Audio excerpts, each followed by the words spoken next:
Good afternoon, class. My job today is to explain for you 3 important criteria used to validate sources and assess them, especially on the internet.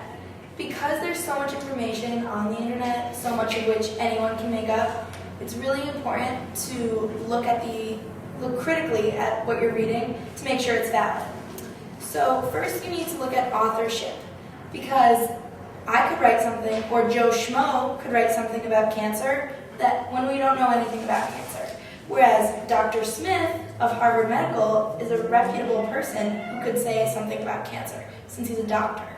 So you want to make sure that your sources have legitimate authors, not Joe Schmo. You should also look at the organization which sponsors the site. For example, if the article you're reading comes from Gale Group or JSTOR, it will be valid. That's a legitimate scholarly source. But you could also look at articles on websites like, to use cancer as an example, the Jimmy Fund website might have an article about cancer. That would be considered valid. Joe Schmo's Cancer Fund is not really valid because no one's heard of it and it's not really being checked out by anything. So you should first look for an author that is reputable, and secondly, make sure the organization sponsoring this website is valid, not Joe Schmo or Wikipedia. Thirdly, the recency of information and when it's been updated needs to be looked at.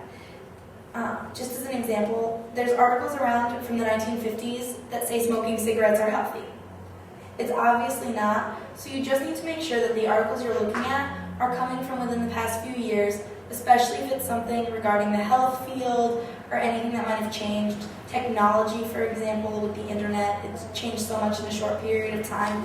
It's important that your sources are recent. So when you're doing research, always look online for a reputable author, a valid organization supporting the site that you're on, and an article that has been recently updated.